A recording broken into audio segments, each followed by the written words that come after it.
Welcome to our service entitled, How Ripe is Your Faith? And I'm going to begin with sharing a short clip from a movie entitled One Magic Christmas. Before I share it, I'm going to just tell you about a little trivia. Matt Denton was actually in Canada, living in Canada, Toronto, and he was in Toronto when they were filming this movie in the early 1980s, and he actually was asked to be an extra on the set. However, they got all the footage they need, and he was never asked, so he was not included in the movie, but we can talk about that experience with him at the end of the service. So I thought that was exciting to hear. And so here we are with this heartwarming clip.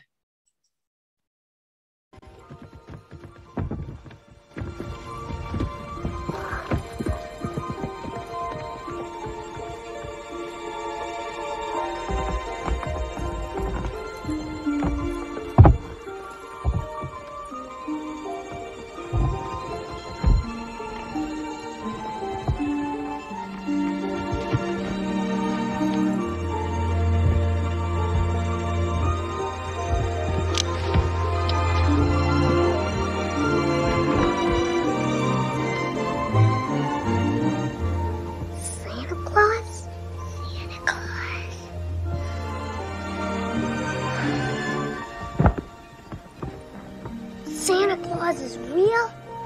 No way! He can't be. But he is. Don't ever forget. I told you so, Cal.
Merry Christmas, Jeannie.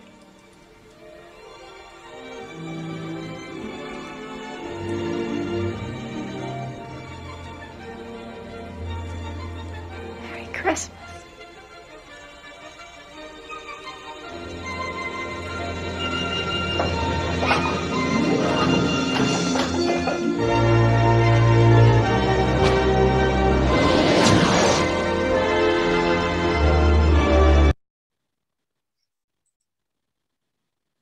Come on, don't you want to watch more?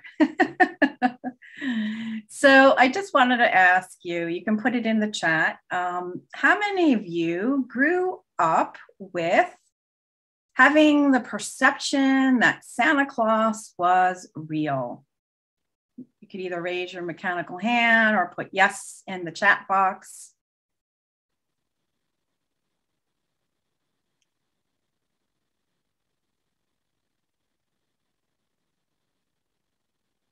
And how many of you who may have not maybe been part of the quote, of a Christian faith tradition, heard stories about Santa and somehow had a belief in Santa anyway? Anybody? Okay, so I can ask it maybe in another way. So if I can have one person share one brief memory of your childhood memory of Santa. Anybody would like to do that? Real brief.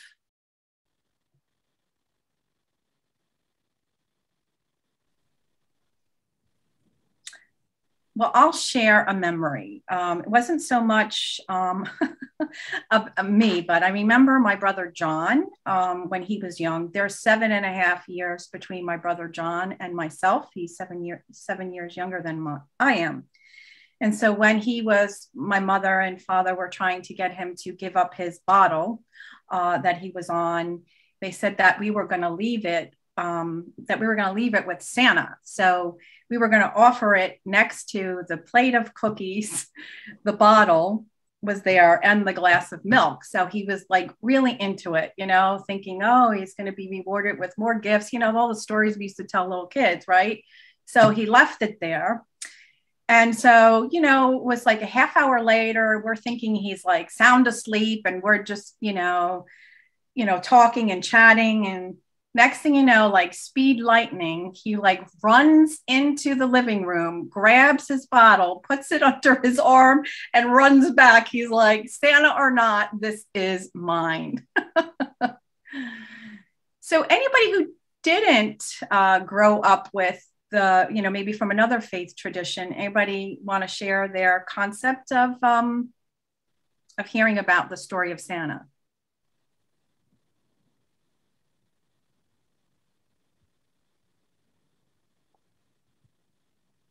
Okay, so I just wanted to give that opportunity.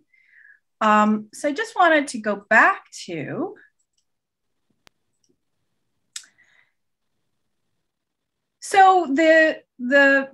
the story of Santa, the belief of Santa as we come to know Santa in our culture actually caught on in 1823 when the first publication of "'Twas the Night Before Christmas," which was first known as A Visit from St. Nicholas, was published anonymously in a New York newspaper. And then it became even more popularized, and we've kind of embraced this image of Santa as a male with a beard, with a jolly big belly. And if you are a good little child, you will receive this bounty. And the first illustration that became popular of Santa as this image was created in 1883 by Thomas Nast.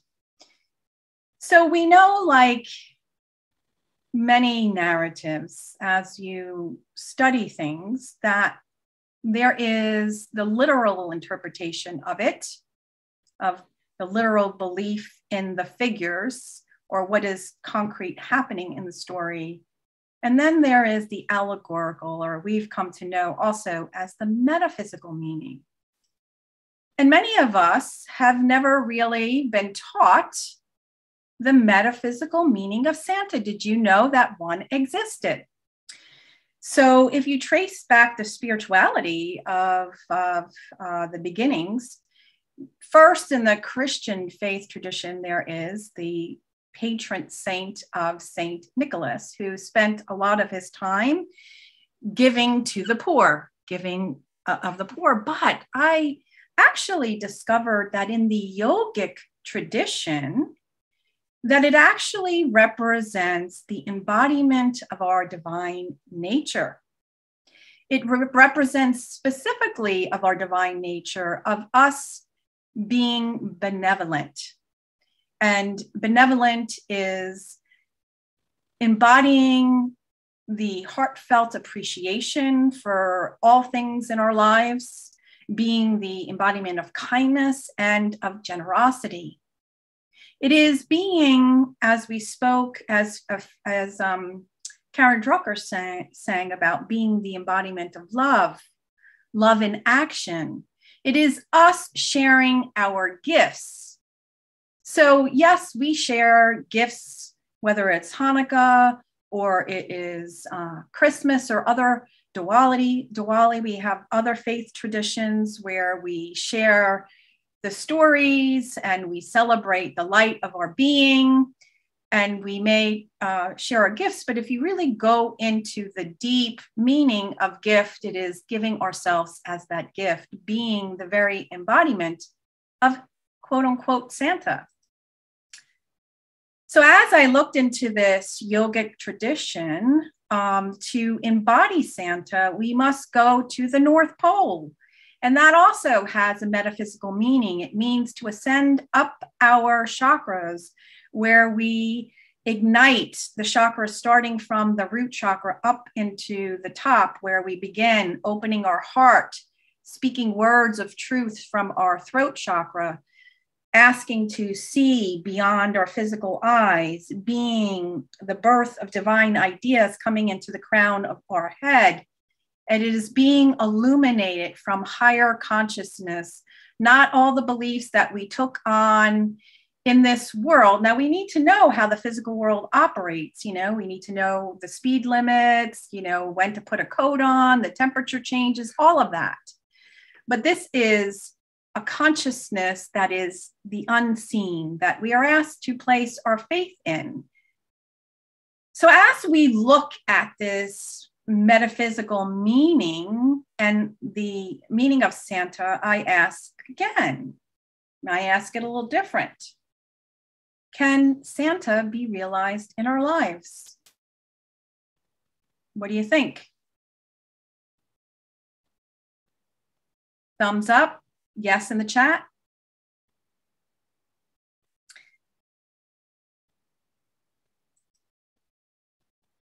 As we look at the narrative of Santa, it has very similar aspects of the narrative that we were told growing up, many of us, about the narrative of God, that God lives in a magical place up in the heavens, that God is a male with a beard. And like Santa, is watching, right? If I go to confession enough times or I do enough good deeds, if I sin, I might be punished. Some of us have grew up with that understanding of a God. So, and if I am a real good person, then I will be blessed and rewarded and no harm will come my way. And if I'm a real good person, then I will wait as I wait for God to deliver the goods in my life. This belief, this God of not teaching beyond the literal interpretation, trying to understand God only with our human mind, has led to a woman writing a poem entitled God in Us. And it was written by Shalane Harkin. And it goes, and she writes this: the worst thing we ever did was put God in the sky, out of reach, pulling the divinity from the leaf, sifting out the holy from our bones, insisting God isn't bursting dazzlement through everything we've made, a hard commitment to see everything as ordinary, stripping the sacred from everywhere, to put in a cloud man elsewhere, prying closeness from our heart. The worst thing we ever did was take the dance and the song out of prayer, made it sit upright, straight, and cross its legs, removed it of rejoicing, wiped clean its hip sway, its questions, its ecstatic yowl, its tears. The worst thing we ever did is pretend God isn't the easiest thing in the universe, alive in every breath, alive as every soul. And through our spiritual power of faith, we get to choose where we will place our faith. Is our faith a ripe faith with spiritual understanding, where we place it in our childhood anthropomorphic being of a God who is male in the sky?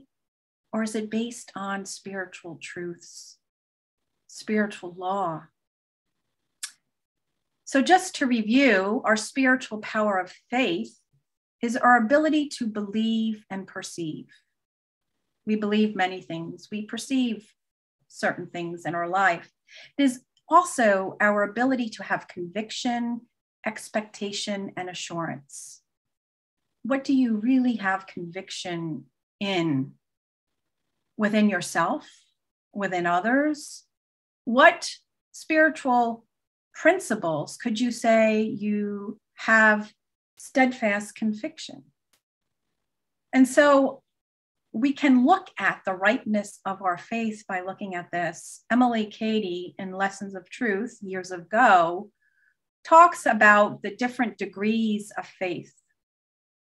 Starting out with hope, where we begin to have a wish for something. Oh, maybe it's something can be true in our lives. Or we start to hear of where we move from being hopeless, discouraged, to finally getting a glimmer of hope. Okay, well, maybe I could do something, or maybe my life can change. In that movie that I showed, One Magic Christmas, one of the main characters, Ginny, who was the mom, their family had hard times. And so she could not place her faith beyond what was happening in that moment, that meaning that she did not have hope that her life would change, that life would always be a struggle. And then we moved to blind faith, which is what we did when we were children, where we placed our faith only in the literal understanding or an unripe understanding of Santa Claus or of God, not really fully understanding the depth or the spiritual wisdom of what it meant. And then as we study spiritual principle, go along our journey, we have what is an understanding faith. Oh, an understanding faith that I can be the embodiment of the divine, that I am the embodiment of the divine. I could be the embodiment of Santa Claus, and I don't have to belong to a certain religion. And I don't have to do it just in December. And then when we really deepen, as Myrtle Fillmore, when she was saying those prayers for healing of tuberculosis, or perhaps you've had those moments where you were affirming spiritual truth in your lives, and then you just had this knowing, no, it is done. It is done. I don't know how, but it is done in my life. And that is when we reach that knowing faith. So if I asked you, do you have faith in God? I would imagine that a majority of you present today would say yes. But I'd like to ask, what does that mean to you? Having faith in God, what is the God of your understanding? Now, many of you say, oh yeah, I know, God is not an anthropomorphic being. But if you watch your words and you watch your actions sometimes, you'll be surprised how that image still creeps in. What perceptions and beliefs and convictions do you hold of God?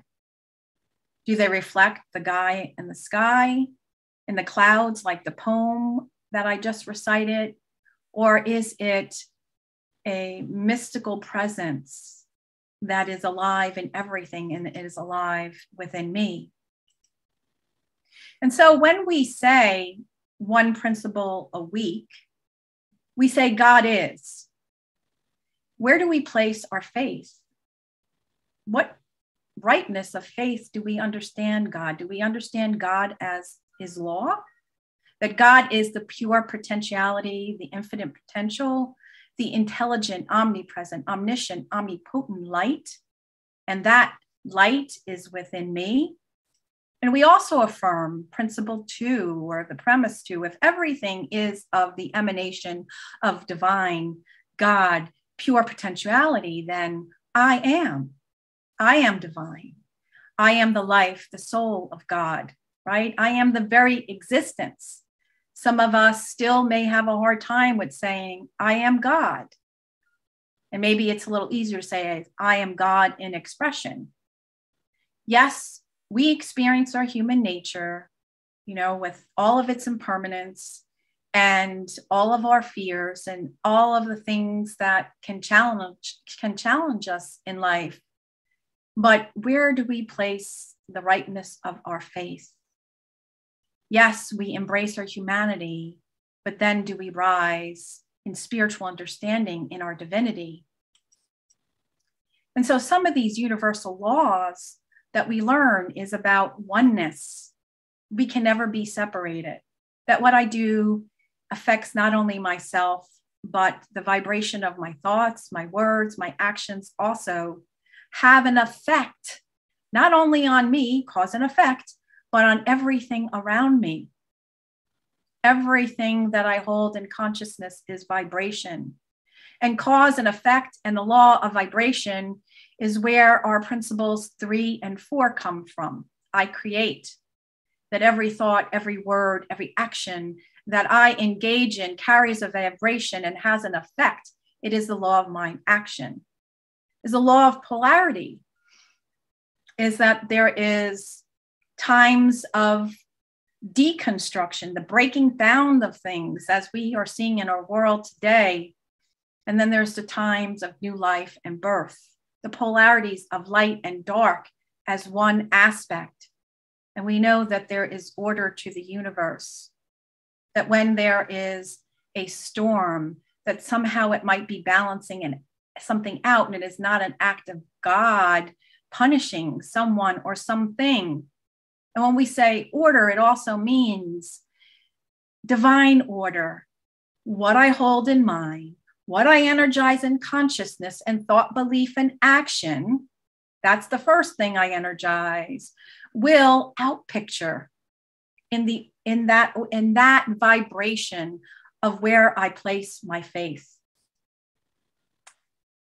And so the physical world, we are navigating between the worlds. It is a world of impermanence. Things are not constant. Things perish. Things change. And they are governed by our 5 senses, an intellectual fact. And so sometimes we are faced with the physical facts of something, and we experience something with our 5 senses. And we place our faith squarely there and not in spiritual principle, in spiritual law, and ask us to ascend to the North Pole to get a deeper insight, an idea of the truth and how to navigate through the impermanence that we experience in our lives. So I ask you on these these are things that I hear commonly. What represents an understanding faith or a blind faith? I don't know what to do. I know God will take care of it.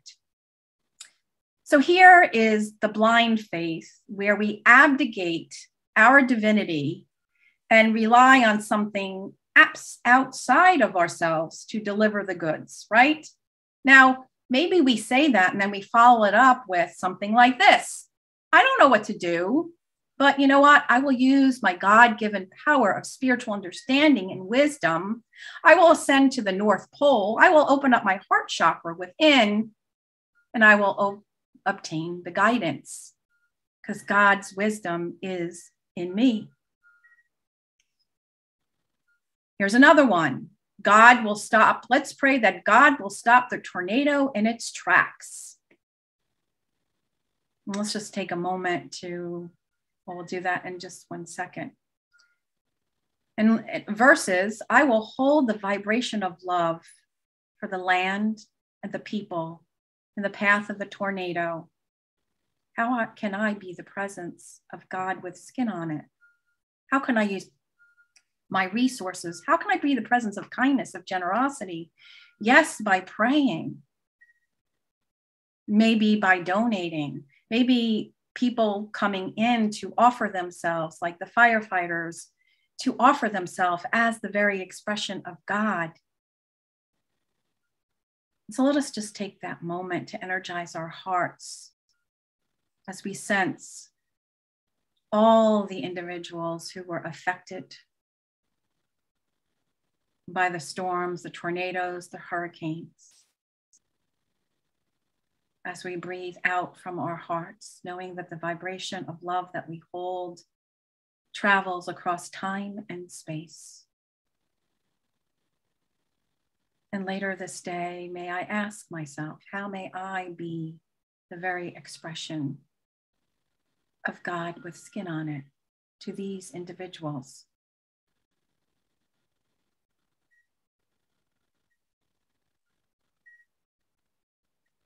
And we continue with, if you want to be happy, surround yourself with positive people. Well, yes, I do like being around positive people. And sometimes in my exhaustion, or if I'm in a low place, I must, surround myself with people who will reflect back truth to me and not commiserate. But what's the deeper truth? What is a more ripe faith? My happiness comes from within. It is the effect of me embodying my divine nature. When I could energize my divinity and my faith and other spiritual powers from the highest place, as we've seen divine masters, they can be in the presence of others and offer their prayer and not allow that energy to collapse the truth of who they were, but they use themselves to be the presence of the divine. I have many things to do, but as I listen to the wisdom of my body telling me to move, I will have more clarity and energy to do what is mine to do. How many of us stay in our physical senses and put our faith there, in our personality self that tells us, you're tired, you had a long day? Or you replace our faith in, you know what, if I don't do it all now, I'm not going to have the energy later. So we bypass our spiritual wisdom. No, and instead, like every time that I have listened to the wisdom of my body, and it just happened yesterday when I was sitting here behind the computer and I'm like, no, I want to get done. And it was like, no, get up, go for a walk. My body, my wisdom was crying out for it. And then I had more clarity. I don't make much money. I don't have any money to give to my community and others. And that is thinking that we live, placing our faith again in the facts of only the limited resources, that if I give, I will be poor. I will never have enough. Here is another alternative. And this is for you. This is not about me wanting us to have more, although in the abundance, we do more things. But this is about blessing you in your life, elevating you to a riper faith. I will give $2 this month to Unity by the Shore, knowing that what I energize with my support flourishes in my life and supports what I value. And then the last two. Applying and living spiritual principles will eliminate the experience of chaos and challenges and darkness in my life. We are navigating between the worlds. And we know that the world of our humanity, the physical world, is filled with impermanence. We also have come to know that deconstruction or death and life is part of the spiritual cycle. And so we can move when we hear that voice. As I navigate through the experience of impermanence, I use spiritual principles to ground me, guide me, and transform me. And as Matt Kahn says, thank you for helping me. Everything here is meant to help me. It's a matter of my consciousness. So I have these two that I'll share maybe during fellowship for us to take a look at and see what if it comes from a ripe faith or blind faith. So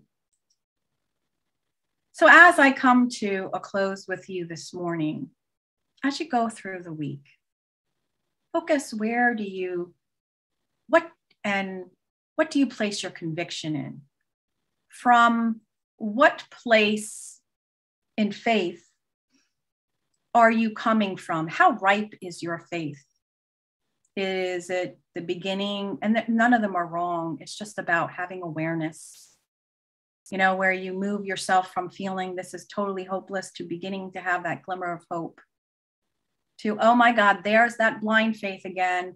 I am abdicating me and me as the very expression of divine, and I'm just abdicating it to a figure out there to take care of everything, or someone else to take care of something for me. Doesn't mean we don't ask for support. Or do we move into the spiritual ripening of a spiritual understanding faith and a knowing faith? And then I close with this. You can simply ask, how may I be the embodiment of Santa Claus to someone, to myself this day? And a deeper way is to say, how may I be the embodiment with God with skin on it? How may I show up as the blessing of the divine to someone today? And if we continue to ask that, despite the appearances of our lives, when things are messy, when things are uncomfortable, when things are painful, I know that, I think it was when Donna had shared that if in the reading of the daily word, that if I want love in my life, I need to call myself to be the presence of it. Because when we have that not understanding faith or that blind faith, we think it must come from somewhere else out there. So I know it is not easy. And I'm not saying that you never have a day where you go under the covers, but it is that very thing of embodying it that makes you experience it in the fullness, that attracts yourself to it in your life. So may you be the embodiment of the divine today in every way. Namaste.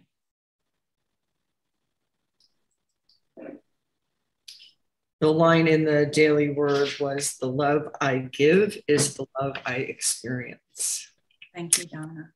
And our affirmative prayer, I relinquish my power of perception, conviction, and expectation from supporting self-limiting beliefs and from the physical appearances of my life's circumstances. I courageously place my faith in spiritual law and principles and in my innate divinity to wisely navigate through all the circumstances of my life. And our guardian angel will now stop our recording.